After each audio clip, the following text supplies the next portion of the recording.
Hello everyone. Today we are dealing with cephalometrics. This is actually a continuation of your previous chapter on orthodontic diagnosis, where we have seen that cephalometrics is a supplemental diagnostic aid. But this is an extremely important topic, and it since the subject is a bit vast compared to the previous diagnostic objectives and aids. We are dealing it in a separate portion. So let's begin with cephalometrics. The references for this chapter are Contemporary Orthodontics by William R. Profit and Orthodontics Art and Science by Balaji. So first we will go through an important milestones in the history of cephalometrics. Previously when the earliest method to use to assess facial proportions was by artistic standards, and later craniometry was invented, which involved the measurements of the craniofacial dimensions on the skull of the dead persons. So this was said to be a forerunner of cephalometry. Now, the discovery of X-rays by William Röntgen in 1895 revolutionized the dentistry by it provided a method for obtaining the craniofacial measurements. And in 1922, A.J. Passini, he standardized the radiographic head images by positioning the subjects against a film cassette at a distance of 2 meters from the X-ray tube.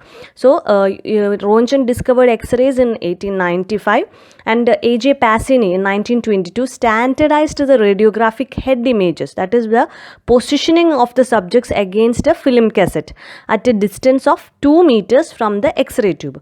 And in 1931, Broadbent in USA and Hofrath in Germany, they simultaneously presented a standardized cephalometric technique using high-powered X-ray machine and a head holder, which is called as cephalostat. So it was Broadbent and Hofrath who standardized the cephalometric technique. A.J. Passini standardized the radiographic head imaging. So these are the important milestones in the development of cephalometrics. Now, first we will discuss about some technical aspects related to taking cephalometric radiographs.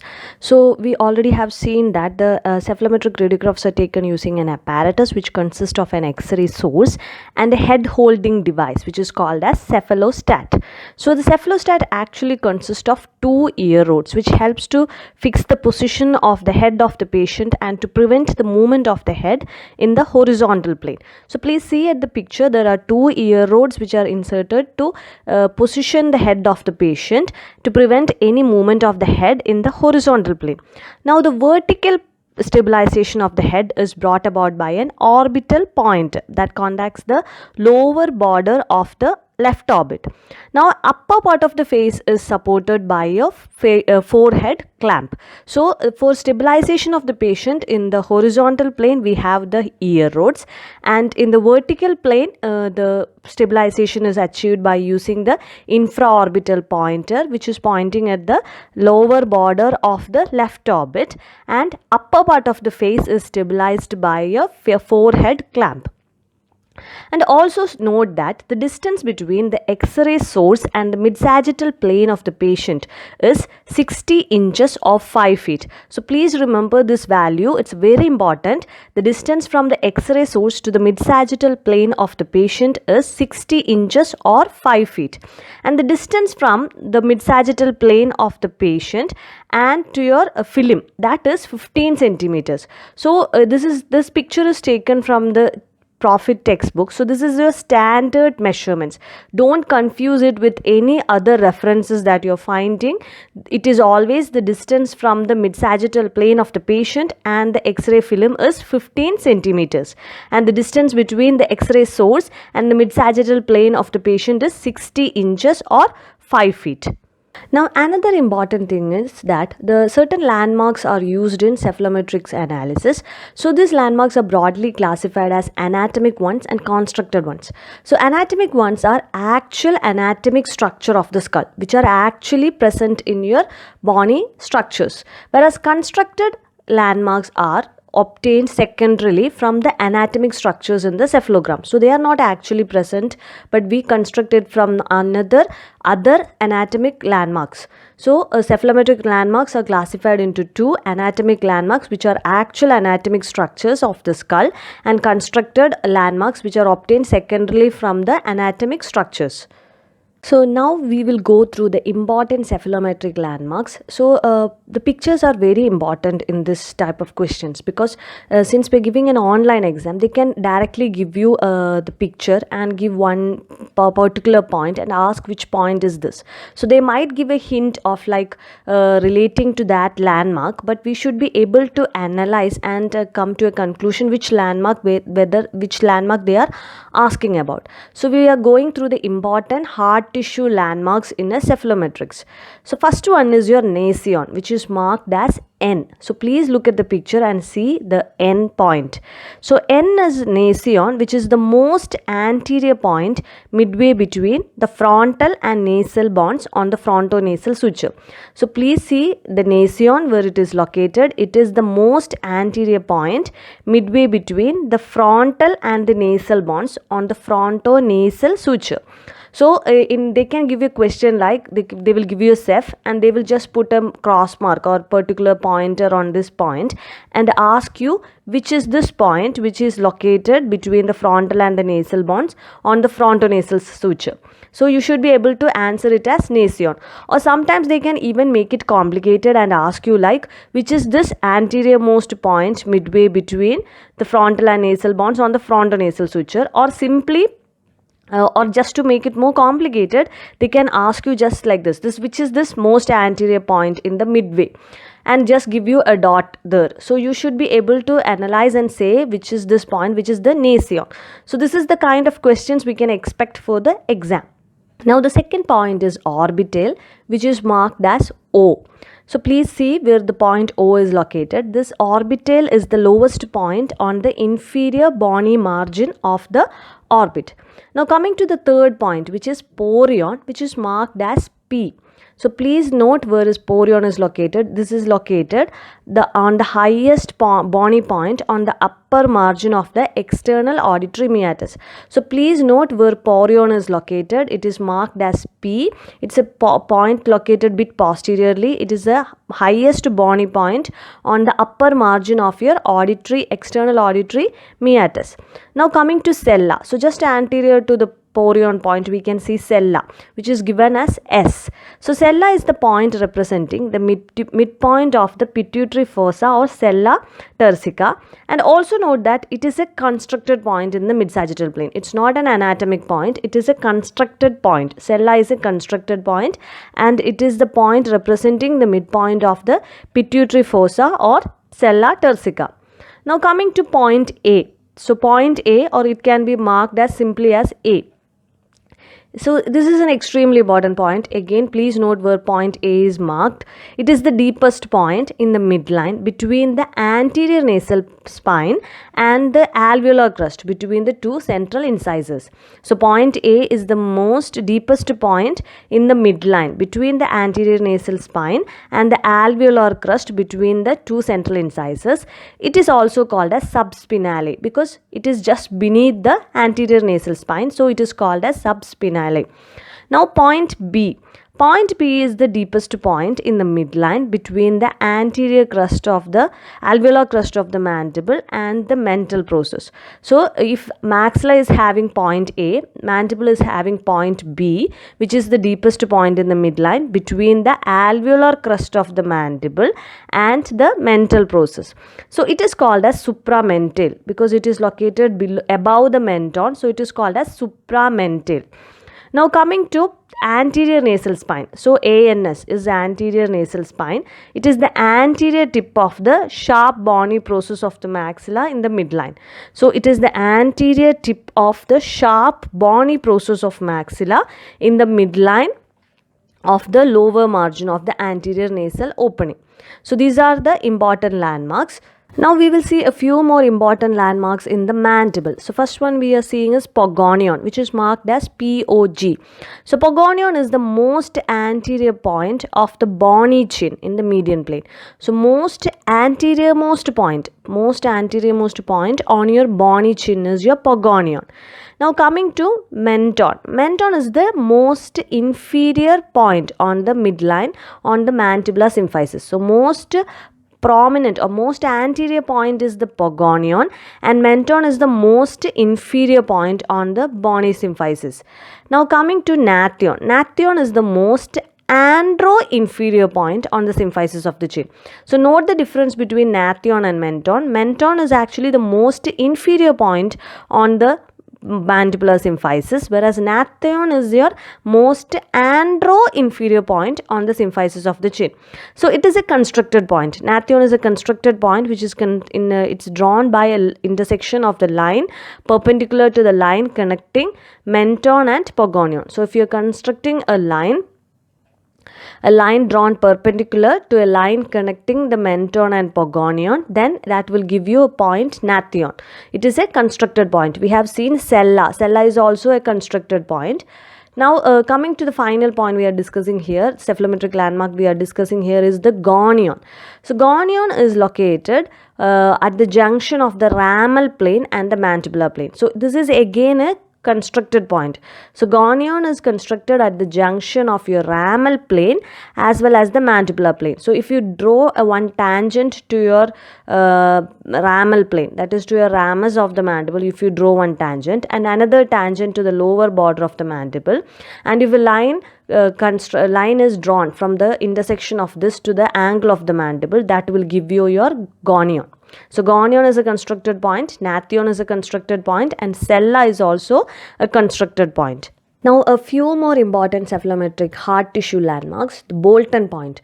So Bolton point is marked as BO, which is the highest point at the post-condylar notch of the occipital bone. So Bolton point is the highest point at the post-condylar notch of the occipital bone. Then Basion. So Basion is at the midpoint of the anterior margin of the foramen magnum. So Basion is marked as BA. It is at the median point of the anterior margin of your foramen magnum. Now coming to another point we are discussing here is the articular. So articular is a point at the junction of the posterior border of the ramus and the inferior border of the basilar part of the occipital bone. So articular point is a junction between the posterior border of the ramus and the inferior border of the basilar part of the occipital bone. So it is actually at a constructed point, or it's at an intersection of two different bones. One is your mandible and the other one is your occipital bone. So articular point is at a junction between the posterior border of the ramus and the inferior border of the basilar portion of the occipital bone. Now coming to other point, important point is your PTM. So PTM is at the intersection of the inferior border of foramen rotundum with the posterior wall of pterygomaxillary fissure. So PTM is at the intersection of your inferior border of the foramen rotundum with the posterior wall of the pterygomaxillary fissure. So it's like a teardrop shaped structure. So please note where it is marked as PTM. It's like a teardrop shaped structure, and the apex of that teardrop will give you PTM. Now the final point we are discussing here is your posterior nasal spine. So it is at again an intersection point, and it is at the intersection of your pterygopalatine fossa and floor of the nose, and it marks the distal limit of the maxilla. So posterior nasal spine is the intersection of the continuation of anterior wall of your pterygopalatine fossa and floor of the nose, and it is marking the distal limit of the maxilla. So now we have seen the cephalometric landmarks. Now we will see cephalometric planes. So planes are obtained by connecting two landmarks, and they are broadly classified as horizontal planes as well as vertical planes. So we will first see the important horizontal planes. The first one is your sella-nasion plane or SN plane. So sella-nasion plane, as the name suggests, it is connecting two landmarks. One is sella and other one is the nasion, and it represents the anterior cranial base. So SN plane represents your anterior cranial base. Now the other one, second important plane, horizontal plane, is your FH plane or Frankfurt horizontal plane, which connects the orbital with the porion. So it connects, Frankfurt horizontal plane connects the porion and the orbital. Now third important plane is your Basion-nasion plane, which again connects your Basion Remember what was basion, we have discussed in the previous slide. So point basion to nasion, that is the basion-nasion plane. Now palatal plane. So palatal plane is connecting two landmarks, which is your anterior nasal spine and your posterior nasal spine. And occlusal plane. So occlusal plane is a denture plane bisecting the posterior occlusion of the permanent molars and extends anteriorly. So according to different authors, like whoever has proposed to the analysis, the occlusal plane differs, but broad consensus is that it is a denture plane bisecting the posterior occlusion of the permanent molars and extends anteriorly. So these are the important horizontal planes: SN plane, which represents the anterior cranial base; the FH plane, which connects your porion and orbital; then you have the basion-nasion plane; then palatal plane, which is connecting ANS and PNS; and finally occlusal plane. Now one more important horizontal plane is your mandibular plane. So this is according to different authors, your mandibular plane differs. According to Steeners, the mandibular plane is from gonion to nathion. So line connecting these 2 points, gonion and nathion, gives you mandibular plane according to Steeners. Whereas according to Downs, it is the line connecting gonion and menton. So Downs' mandibular plane is connecting gonion to menton, and according to Tweed, the mandibular plane is represented, or mandibular plane is obtained by drawing a tangent to the lower border of the mandible. So each analysis will have a different mandibular plane according to its author. So according to Steeners, the mandibular plane is going, that is goning to nathion, that is called as a short form, we can give it as going. And the other one is go me. Downs' analysis is go me, gonion to menton, and tangent to the lower border of the mandible will give you your Tweed's mandibular plane. Now the important cephalometric planes in vertical aspect. So first one is your apogonion plane, which is connecting your point A and your point pogonion in the mandible. Now facial plane. So facial plane is a line from the anterior point of the frontonasal suture. That is, facial plane is from their nasion to pogonion, will give you your facial plane. So please note, facial plane is from nasion to pogonion. See, for exams and all, they will not simply ask you what is SN plane, because in the name itself the answer is the sella to nasion, but they will ask you what is facial plane, because there is no clue whatever in the question what is facial plane, unless you know that facial plane is connecting nasion to pogonion. So chances for asking questions which are a little bit twisted and people who have only read it is able to answer, such questions will come for exams. So they will not ask you what is apog line, because that is obvious in the question itself, that is, it's connecting point A and pogonion.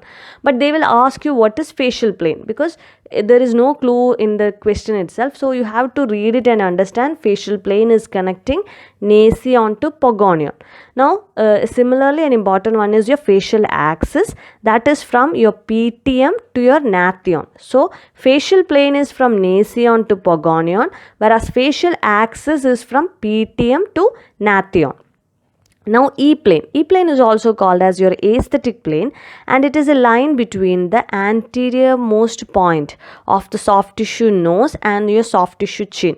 So E-plane is an aesthetic plane, and it is a line connecting the most anterior point of your soft tissue nose and the most anterior point on the soft tissue chin. So we have seen cephalometric landmarks and planes. Now we will be discussing the cephalometric analysis. So the first analysis we are discussing is the Steener's analysis, which was proposed by Cecil Steener, and the reference plane for Steener's analysis is your SN plane, which represents your anterior cranial base. So we will see the measurements. The first one is the SNA ankle. So SNA ankle, it's formed by the intersection of the SN plane and the line connecting nasion to point A.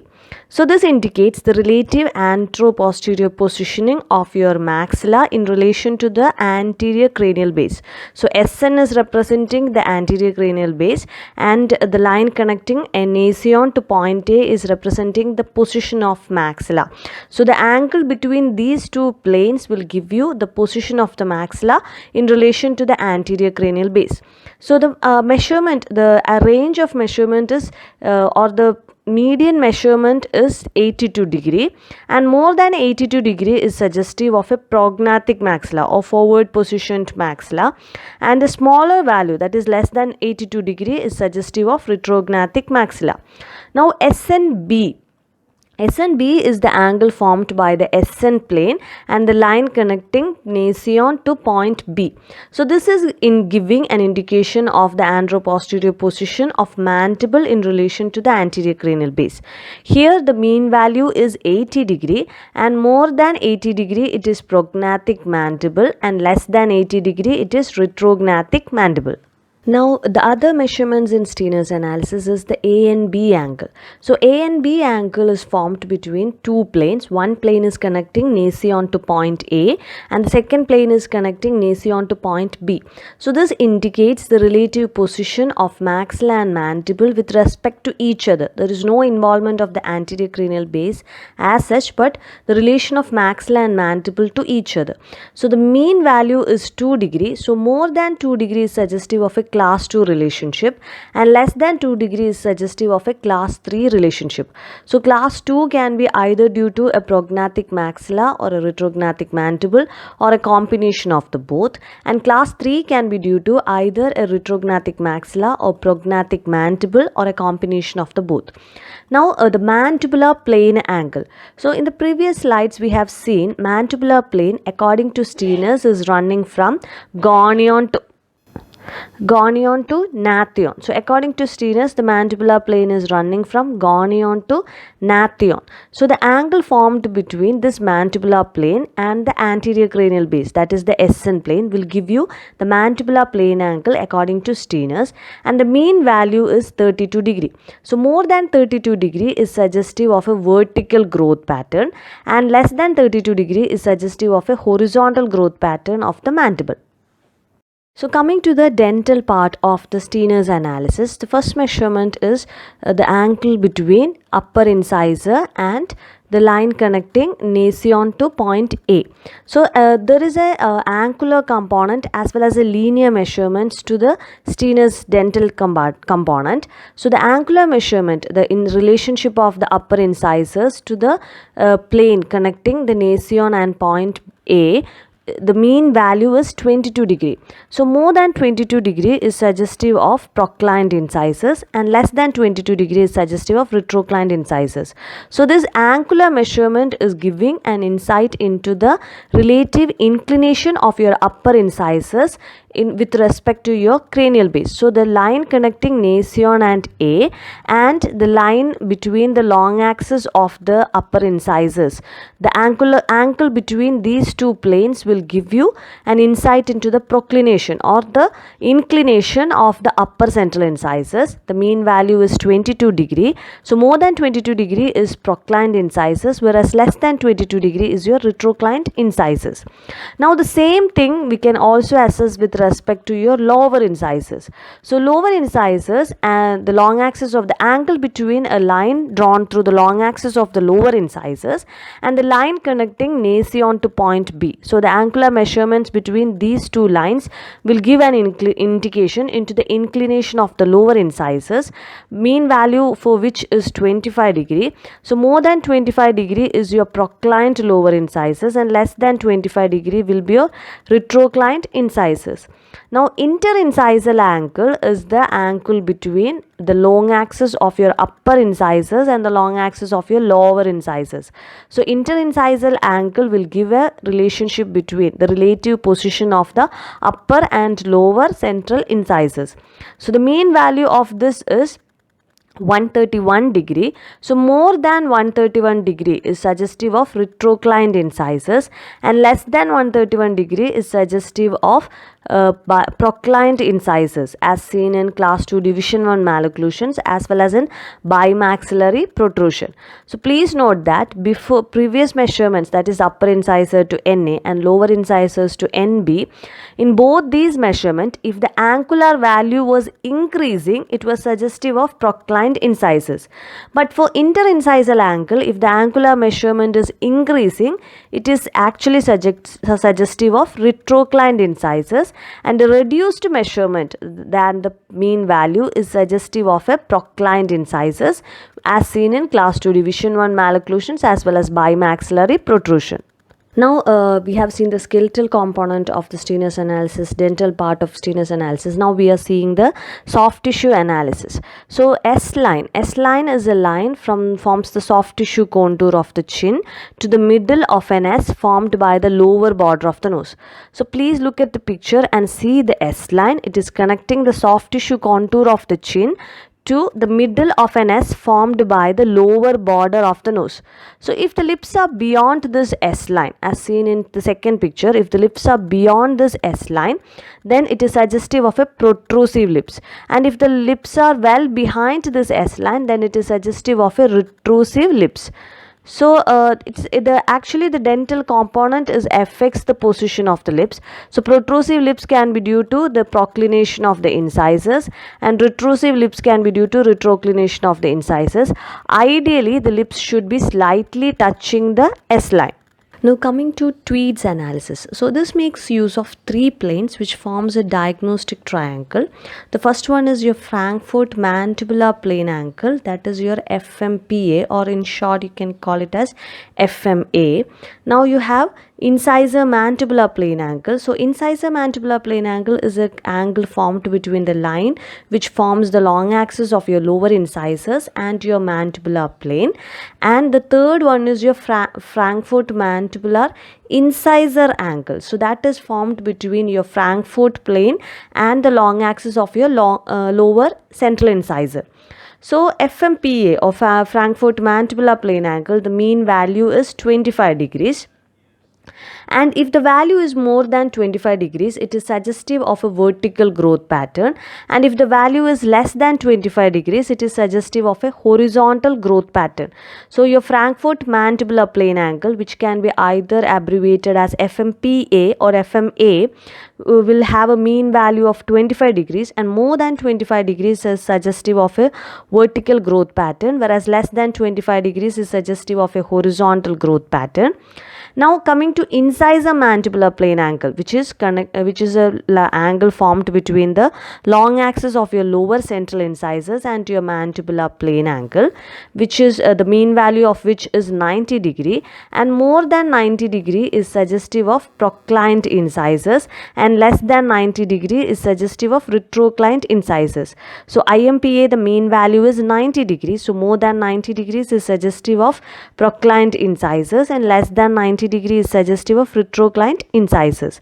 So this is about your Tweed's analysis. Now coming to Witt's appraisal. So Witt's appraisal is a measure of extent to which the maxilla and mandible are related to each other in the anteroposterior or sagittal plane. So it's used in cases where the A and B angle that we have seen in Stener's analysis is not considered reliable due to factors such as the position of the nasion. It might be altered in the radiographs, or there might be a position variation in the head positioning of the patient, or there might be rotation of the jaw. So either of due to any of these factors, if you consider the A and B angle measurement in the Stener's analysis is not so reliable. So in addition to that, we will go for Witt's appraisal. So there is a functional occlusal plane which is drawn through the overlapping cusp of the first premolars and the first molars. Please see the diagram. It is given what is a functional occlusal plane. So functional occlusal plane is drawn through the overlapping cusp of the first premolars and first molars. And to this functional occlusal plane, perpendiculars are dropped from point A and point B. So the distance between point A and point B, it is the perpendiculars from point A and point B, which is marked as AO and BO, gives the anteroposterior relation between the two jaws. So in males, the BO will be ahead of AO by 1 millimeter, and in females, the BO coincide AO. So these are the most ideal measurements. That is, in males, BO will be ahead of AO by 1 millimeter, and in females, the BO coincide with the AO. And if BO is very much behind AO, that is more than 2 mm or something, then it is considered as a skeletal class 2, whereas BO, if it is ahead of AO, then it is considered as skeletal class 3. Now, one of the most frequently used cephalometric analysis is Downs analysis. So, this Downs analysis was based on the observations on Caucasian population by Downs. So, it's a very elaborate analysis, but we are going through the main references planes or main important landmarks or planes which are assessed in Downs analysis. So, first of all, FH plane is the reference plane for Downs analysis. For Steener's analysis, it was the SN plane. For Downs analysis, it is the FH plane which is used as the reference. So, one important plane which is assessed in Downs analysis is your y-axis or growth axis.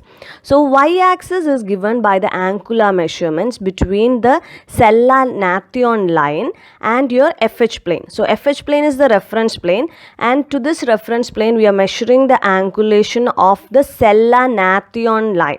So, that is your growth facial axis. So, y-axis or growth axis, the angular measurement between your Sella-Nathon line and your FH plane. So, this is actually indicative of the growth pattern, that is mean value of this is 59 degree. So, if it is more than 59 degree, it will give you a vertical growth pattern. The inference is that it is a vertical growth pattern. But if the value is less than 59 degree, then it is indicative of a horizontal growth pattern. So, that is the significance of growth axis or y-axis. It gives an indication to the growth pattern. Please remember, the angular measurements are taken between Sella-Nathon plane and your FH plane. And if the value is more than the mean value, which is 59 degree, then it is a vertical growth pattern. And if the value is less than 59 degree, it is a horizontal growth pattern. Now, coming to another measurement in Downs analysis, which is your cant of the occlusal plane. So, this angle is formed between the slope between your occlusal plane and the FH plane. So, Downs has constructed the occlusal plane by bisecting the occlusion of the first permanent molars and the incisal overbite. So, please note, in the Downs analysis, the occlusal plane is constructed by bisecting the occlusion of your first permanent molars and the incisal overbite. So, if the slope between your FH plane and the occlusal plane is, if they are parallel, then the angulation is 0 degree. If the anterior part of the plane is lower than the posterior, then it is a positive angle, and large positive angles are seen in class 2 cases. So, please note, if the two planes, that is your FH plane and occlusal plane, are parallel to each other, then it is a 0 degree angulation. But if the anterior part of the plane is lower than your posterior, then it is giving you a positive measurement. And such large positive angles are seen in class 2 cases, and in cases where there is a ramma is long, then this angulation will be reduced, that your posterior part will be lower than your anterior part, then it is indicative of a reduced angle. So, coming to McNamara analysis. So, McNamara analysis is not something which you have done in your UG curriculum, but it's a very important analysis in orthodontics, which was proposed by McNamara. And the reference lines for this analysis is your FH plane and your Basio-Nasion plane. So, please note that the reference lines for McNamara analysis is your FH plane and your Basio-Nasion plane. And one more important measurement that we take in McNamara analysis is your Nasion perpendicular. So, Nasion perpendicular is a vertical line drawn from the Nasion and to your FH plane. So, a perpendicular dropped from your Nasion to your FH plane will give you Nasion perpendicular. So, from this Nasion perpendicular, you take measurements to assess the maxillary protrusion, incisor protrusion, etc. So, from assessing maxillary protrusion, you assess the distance from the Nasion perpendicular to your point A. So, point A is a landmark for assessing the position of the maxilla.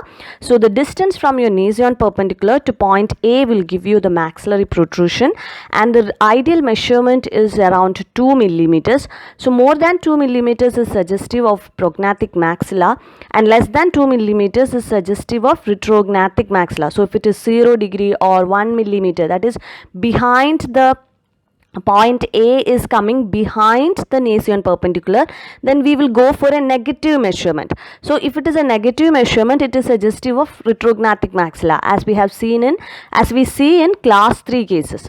Now maxillary incisor protrusion is the millimeter distance from a line parallel to your nasion perpendicular and to the labial surface of the incisor. So the distance between your line parallel to nasion perpendicular to labial surface of the incisors will give you your incisor protrusion. So the ideal measurement here is 4 millimeters. So if it is more than 4 millimeters, it is suggestive of severe incisor protrusion, and if it is less than 4 millimeters, it's suggestive of a retroclined maxillary incisors.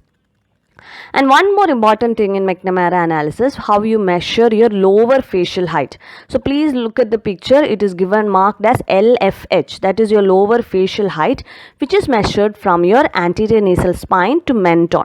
So please remember the measurement, the landmarks which are chosen, that is your anterior nasal spine to your menton will give you the lower facial height measurement according to McNamara. Now, Sassoni's analysis is yet another advanced cephalometric analysis. So, the horizontal planes which are used in Sassoni's analysis are extremely important. There are 5. So, beginning from your anterior cranial base, then below that your Frankfurt horizontal plane, then your palatal plane, then your occlusal plane, and then your mandibular plane. So, these are the 5 horizontal planes which are used in Sassoni's analysis. So, please remember, from the top of your head, you have your anterior cranial base, which is represented by your SN plane. Then you have your Frankfurt horizontal plane.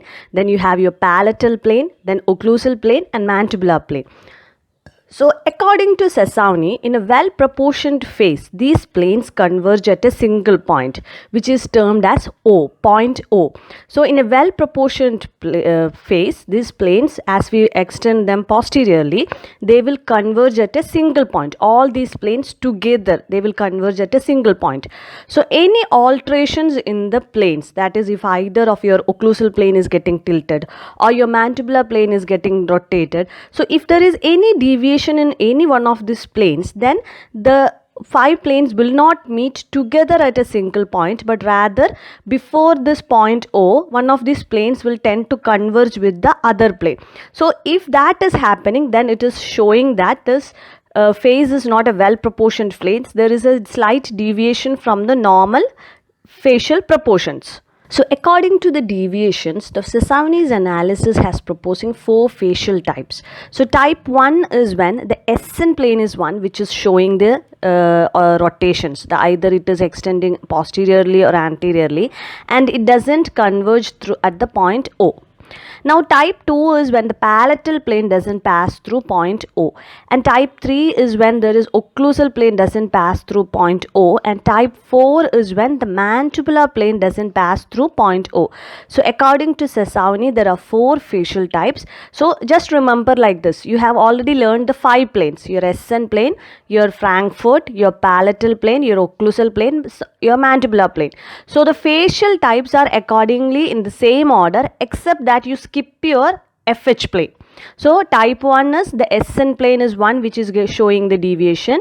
Type 2 is when your palatal plane is showing your deviation. Type 3 is the occlusal plane which is showing the deviation, and type 4 is mandibular plane. So in this facial type categorization, Sassoni has skipped the FH plane. FH plane is not included in the deviation part. So remember like that. So it will be easier for you to remember the 4 facial types of Sassoni. One more thing Sassoni's analysis is proposing is skeletal open bite and deep bite. So again, this classification is based on the convergence of these 5 planes. So a skeletal open bite, in such cases, the planes will intersect close to the face and then they will diverge anteriorly. So when these 5 planes are drawn together in a lateral cephalogram, we can see that in skeletal open bite cases, these planes will intersect close to the face and then they will diverge anteriorly. So please look at the picture. You can see the three planes here converging anterior close to the face are your palatal plane, your occlusal plane and your mandibular plane. So these three planes are converging very close to the face and then they will diverge anteriorly. Whereas in skeletal deep bite, what happens is that the planes will be near parallel. So in skeletal deep bite, these planes will be near parallel and they will be converging at a point very far away from the face, and then they diverge slowly as they pass anteriorly. So there is no abrupt divergence as we seen in skeletal open bite. In deep bite cases, the planes are nearly parallel and they converge behind the face and they diverge slowly as they pass anteriorly. Now, Ricketts analysis. So, Ricketts analysis is a very complicated analysis. It's a very advanced analysis. So, we are limiting our discussions to the basics things which are important for us for our exam point of view, and it's what we have to learn in at a UG level curriculum. So, according to Ricketts, for every individual, an arc of growth can be constructed depending on the length of the core of the mandible.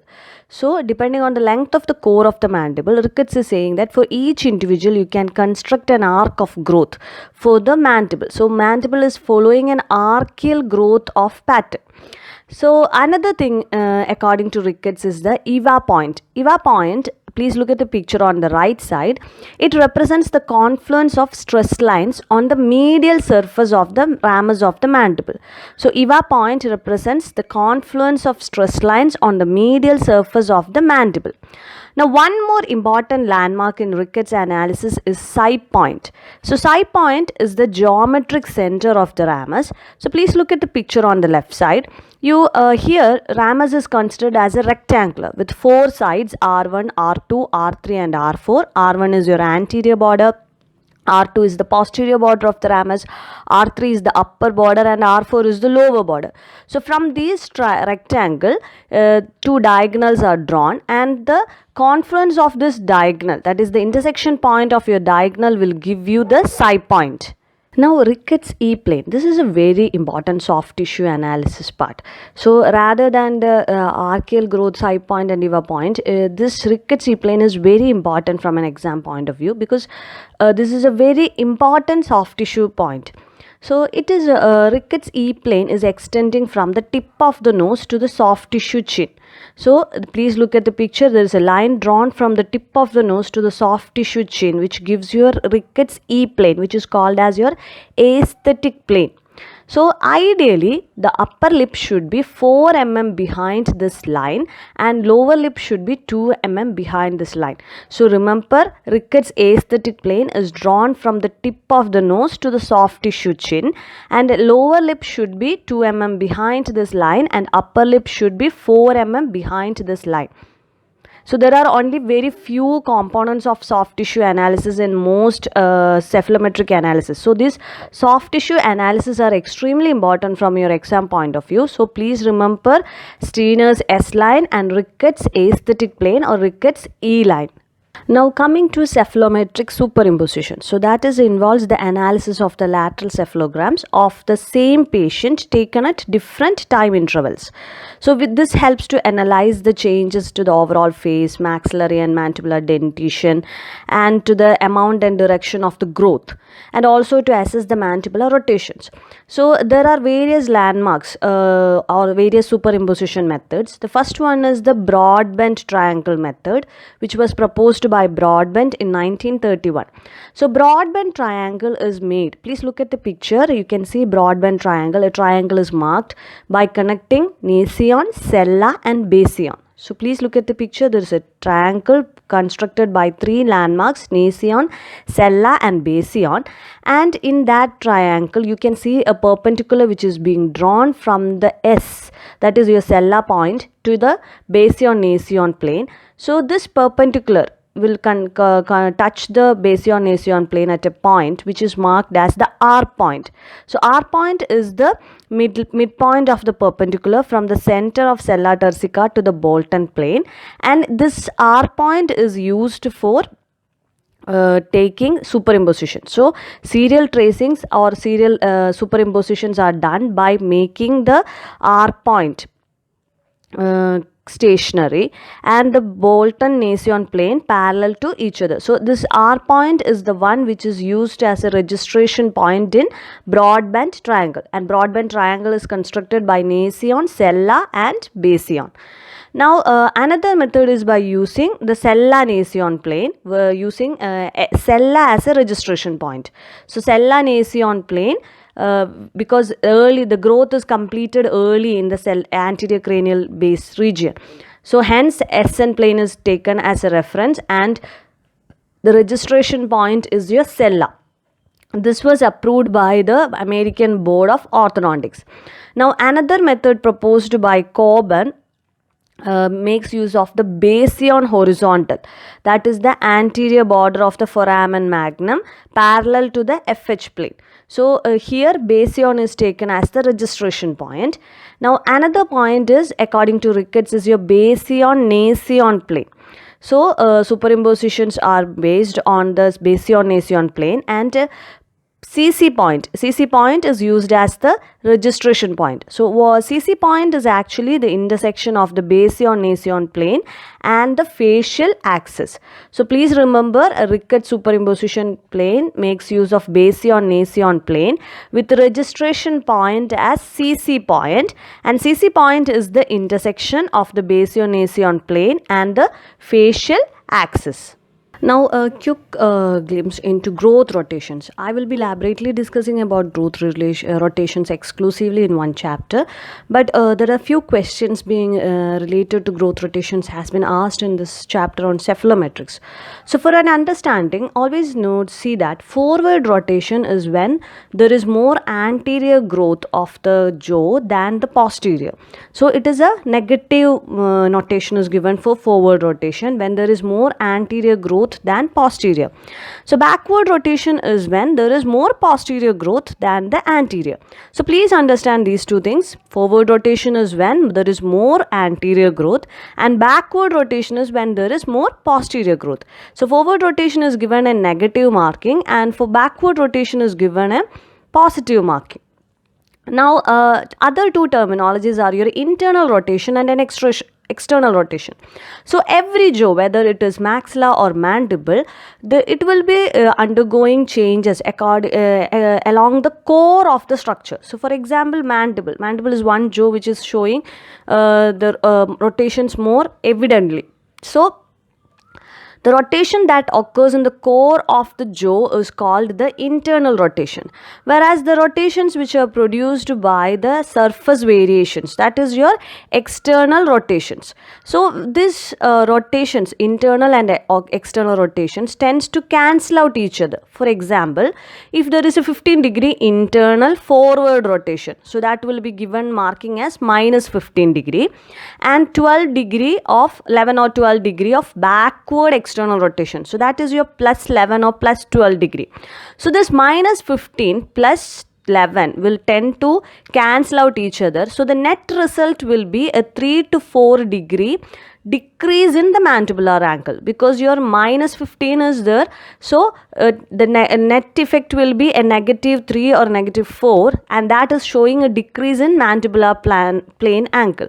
So when an external person is assessing the surface changes, that is evident to him will be only minus 3 or 4 degree of decrease in mandibular plane angle, because he is not knowing how much of internal rotation is happening or how much of external rotation is happening. What will be evident in the cephalometric tracings will be only this minus 3 or 4 degree of decrease in mandibular plane angle, but in reality there is a 15 degree of internal rotation, that is negative 15 degree because it's a forward rotation, and 11 to 12 degree of external rotation. But when we are doing the serial cephalometric superimpositions, we observe only a decrease in mandibular plane angle around 3 to 4 degrees. So that is because this internal rotation, which is occurring according to the core of the jaw, and the external rotation, that is the surface changes, they tend to cancel out each other. So the net effect will be only visible to an external observer. So finally we are concluding with the cephalometric analysis. So when you are going through cephalometric analysis, when you are learning each analysis, please keep in mind the all questions will be most of the time that you will be given few values, and you have to analyze and come to a conclusion. That is how you are going to diagnose a case with the help of the cephalometric analysis. So clinical case scenarios can be given with the patients is having such and such values. What is your diagnosis? So most probably the patient will be having what kind of malocclusion. So you should always apply what you have learned theoretically into a practical point of view, and always remember most important landmarks, especially for advanced analysis like Sassoni, Ricketts and McNamara. Please remember the reference planes and the important landmarks which are used in that analysis, because those analyses are very complicated. They will not most probably ask you for any inference, but rather for the landmarks or the reference planes used in such analysis. And also for simple analysis like Steiners and Downs, please keep in mind what you are learning theoretically, how to put it into practice. So please try to answer the questions. If you have any doubt, please don't hesitate to ask. Thank you.